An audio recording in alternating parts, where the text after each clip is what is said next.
이 시간 우리에게 주시는 하나님의 말씀은 구약 성경 438쪽에 있는 사무엘상 17장 45절부터 47절의 말씀입니다. 한 절씩 교독하시고 마지막 47절의 말씀은 다 같이 함께 합독하도록 하겠습니다. 다윗이 블레셋 사람에게 이르되 너는 칼과 창과 단창으로 내게 나아오거니와 나는 만군의 여호와의 이름 곧 내가 모욕하는 이스라엘 군대의 하나님의 이름으로 내게 나아가노라.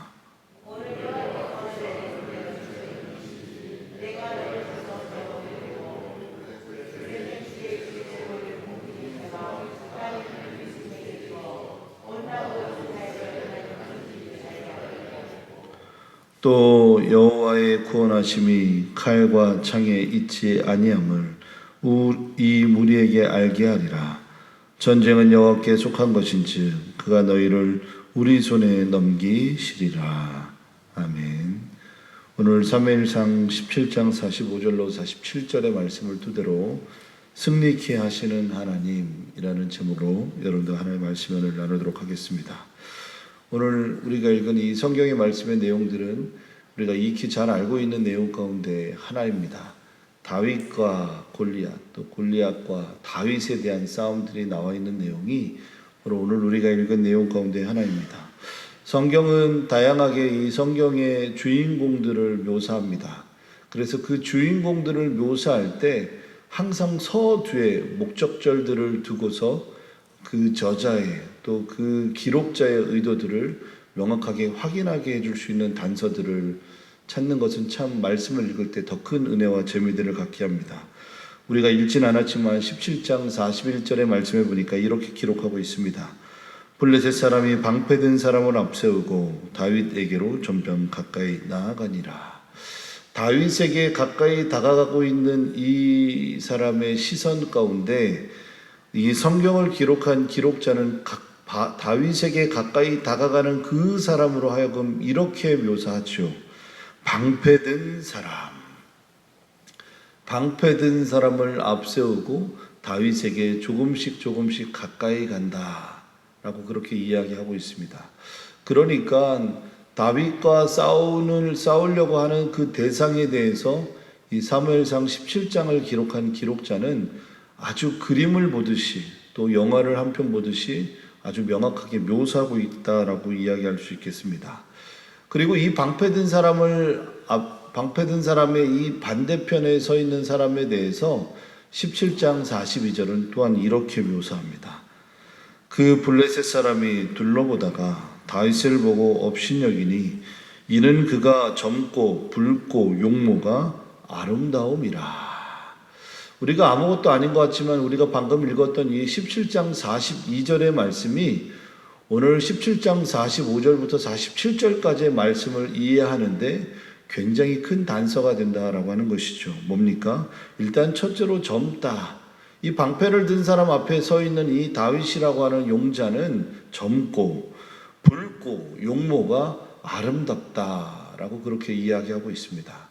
그러니까 이 세 가지의 단서로 비춰봤을 때 젊고 붉고 용모가 아름답다라고 이렇게 표현하는 것으로 보아서 뭔가 싸움에는 최적화된 사람은 아니다.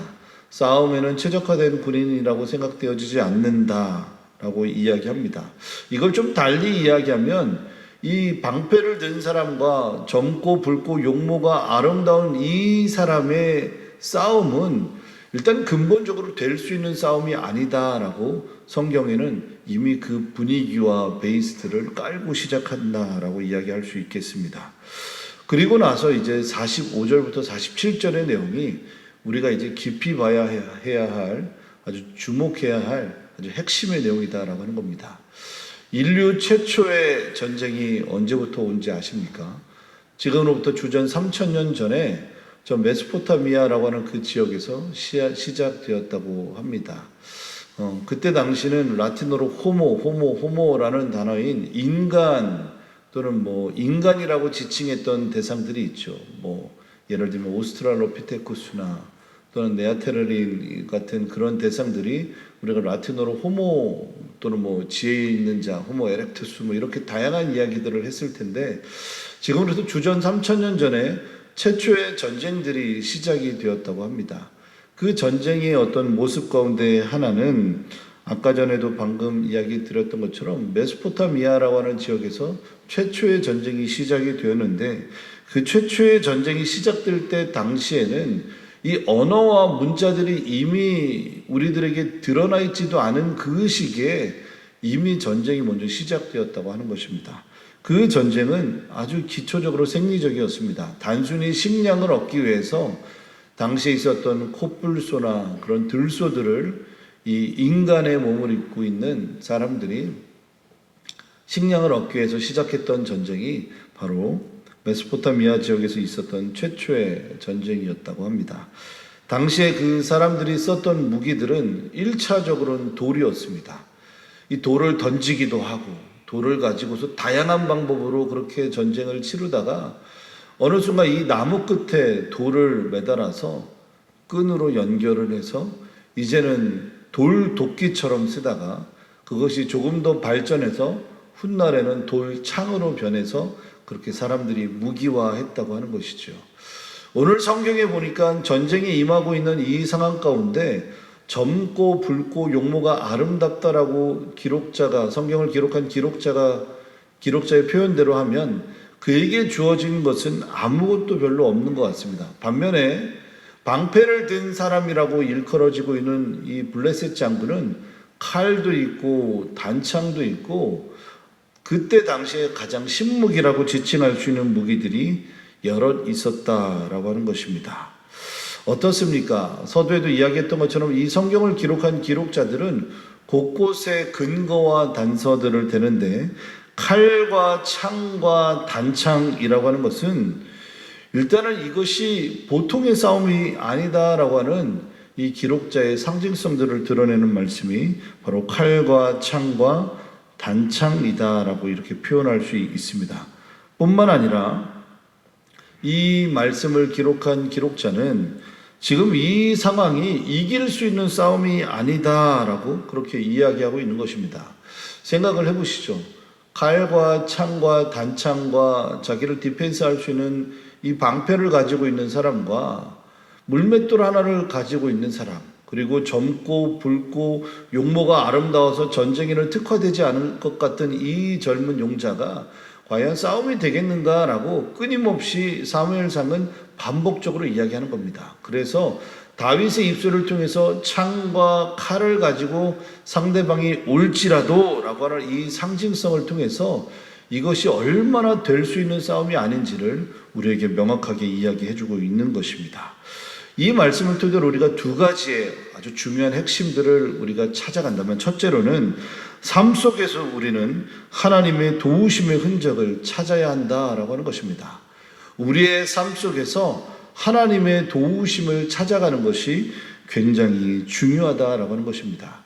신문을 딱 피면요, 아침에 조간신문을 보면 또 이렇게 헤드라인들이 있고 또 사설들이 있고 신문에 다양한 내용들이 있습니다. 근데 신문이 아무래도 그림보다는 글자 위주의 내용이다 보니까 종종 재미가 없다 느껴질 때가 있어서 신문사들은 간간히 이 신문에다가 숨은 그림 찾기들을 이제 넣곤 합니다. 그러면 펜을 하나 딱 꺼내서 그 숨은 그림 찾기를 이제 하나씩 찾아냅니다. 십자가가 어디 있나 표시도 하고, 또 성경책이 어디 있나 표시도 하고, 또는 뭐 음료수가 있으면 음료수가 어딘지 이렇게 표시도 합니다. 숨은 그림 찾기 하면 재미있죠. 그렇게 눈을 집중하여 또 생각을 집중하여 보면 이 숨은 그림 찾기의 전체 어떤 컨텐츠들을 우리가 하나씩 다 찾아갑니다. 마찬가지로 우리가 삶 속에서 하나님의 도우심의 흔적들을 찾아간다라고 이야기할 때 46절의 말씀을 보니까 이렇게 기록하고 있습니다. 우리가 46절의 말씀을 다 같이 한번 읽어보겠습니다. 시작. 오늘 여호와께서 너를 내 손에 넘기시리니 내가 너를 쳐서 너 목을 베고 블레셋 군대의 시체를 오늘 공중에서와 땅의 들짐승에게 주어 온 땅에 이스라엘 하나님이 계신 줄 알게 하겠고. 이 아무것도 아닌 말씀 같지만 46절 가운데 너무나도 중요하게 우리가 목적절로 이해해야 될 말씀이 있습니다. 바로 온 땅으로 이스라엘의 하나님이 계신 줄 알게 하겠다. 온 땅에 이스라엘 하나님이 계신 줄 알게 하겠다라는 이 중요한 메시지를 우리에게 전달해주고 있는 겁니다. 성경을 기록한 기록자는 41절부터 계속 이야기했습니다. 블레셋 장수는 방패를 든 사람이고, 그리고 이스라엘의 이 군대 장관은 젊고 붉고 용모가 아름다운 사람이다. 그리고 다윗의 입술을 빌려서는 저 상대방의 장수는 칼과 창과 단창을 가지고 있다라고 그렇게 이야기합니다. 그러니까 애초에 이 싸움은 될 수 있는 싸움이 아니다, 이길 수 있는 싸움이 아니다라고 이야기하는 겁니다. 그럼에도 불구하고 46절에 이 사무엘상을 읽을 독자들을 향해서 너무나도 중요한 메시지를 전달하고 있는 것은 그럼에도 불구하고 온 땅에 이스라엘의 하나님이 계신 줄 알게 하겠다. 무슨 얘기입니까? 반전이 있다는 얘기입니다. 무슨 얘기입니까? 내가 질 수밖에 없는 싸움이지만 봐라, 하나님이 이기게 하실 것이다 라고 약속해주는 놀라운 말씀입니다. 여러분들의 하루하루의 삶 가운데 우리가 신앙의 숨은 그림들을 하나씩 찾아봐야 되겠습니다. 오늘 하루를 살아감에 있어서 하나님, 저에게 아내를 주시고 남편을 주시고 자녀를 주시고 믿음의 교우들을 주시고 제주영락교회를 주시고 많은 목사님들과 장로님들을 허락해 주시고 구역 식구들을 허락해 주시고 먹을 수 있도록 인도해 주시고 그 먹은 음식들이 잘 소화되게 해 주시고 또 그 먹은 음식들을 화장실에서 다시 확인할 수 있게 해 주시고 등등의 여러 가지의 신앙의 숨은 그림 찾기들을 우리들이 오늘 하루 가운데 고백해야 되는 것입니다. 왜요? 하나님께서는요, 이스라엘의 하나님이 계신 줄을 우리로 하여금 알게 하겠다라고 말씀하고 약속하고 있기 때문입니다. 믿으십니까? 하나님은요, 도저히 우리가 이해되어질 수 없는 그런 하나님의 방법으로 하나님의 뜻과 계획을 이루어 가신다라고 하는 것입니다. 이것이 오늘 아침에 우리에게 너무 큰 은혜가 되는 것입니다.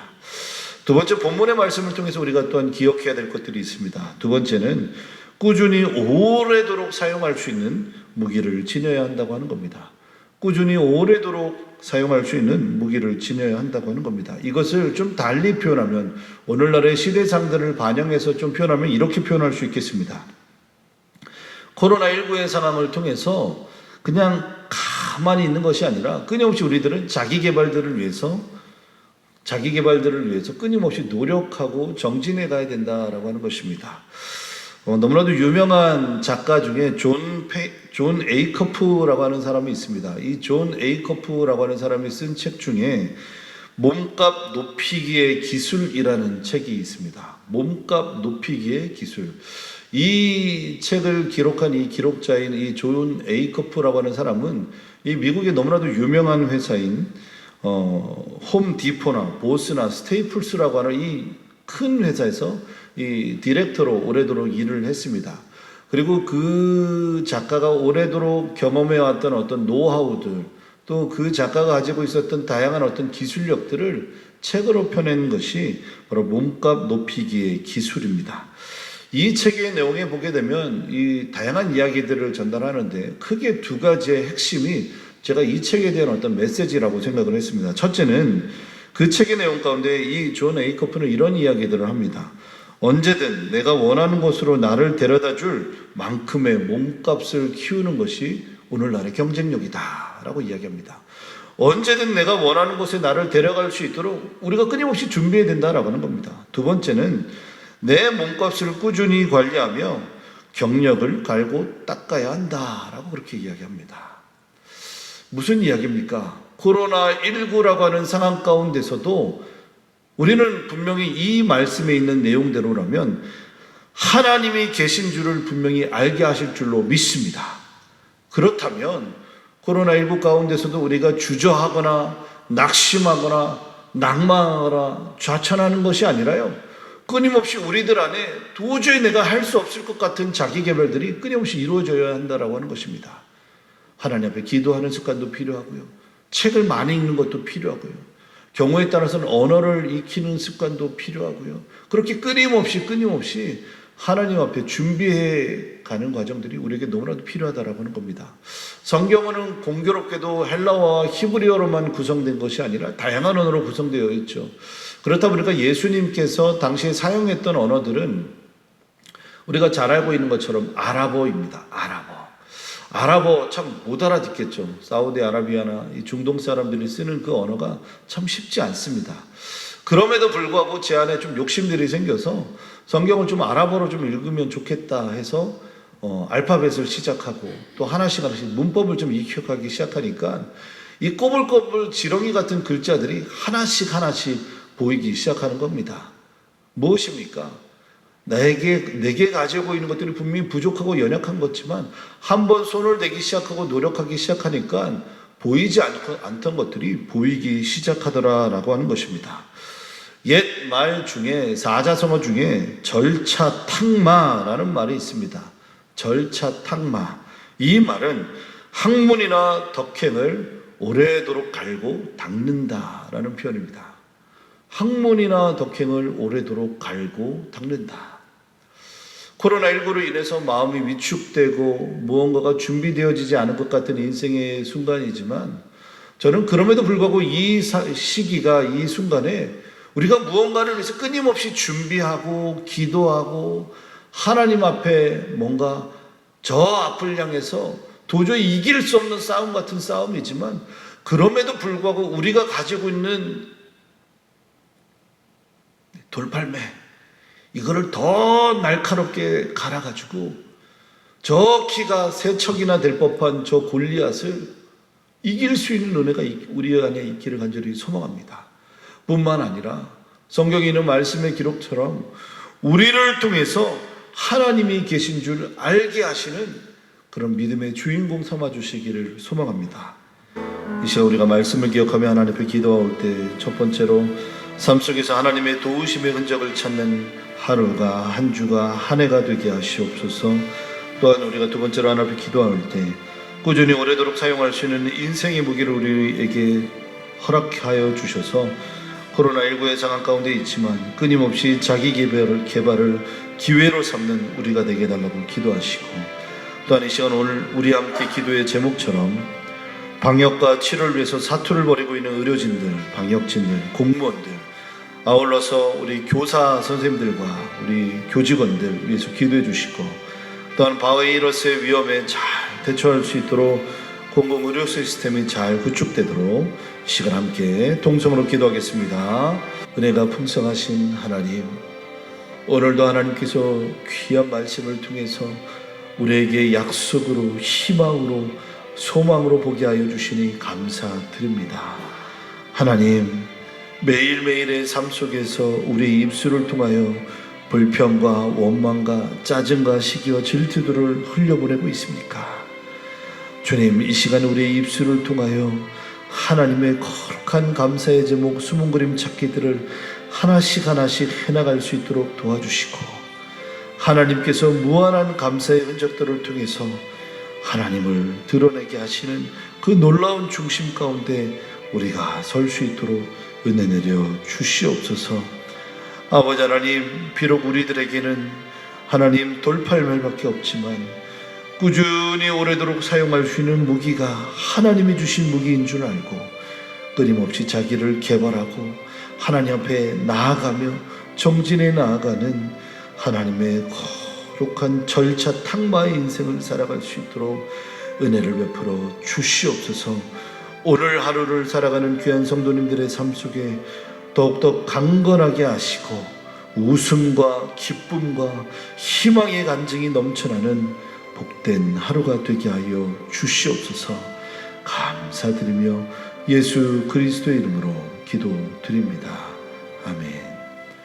이제는 우리 주 예수 그리스도의 크신 은혜와 하나님 아버지의 극진하신 사랑과 성령 하나님의 내주교통 역사하심의 은혜가 오늘도 하나님 앞에 감사하며 한 걸음 한 걸음 내딛는 귀한 하나님의 거룩한 권속들 위에 또한 세계와 열방에 흩어져 하나님의 복음을 증거하시는 귀한 선교사님들과 그들의 삶 위에, 그들의 가정 위에 이제로부터 영원토록 함께 하시기를 간절히 축원하옵나이다.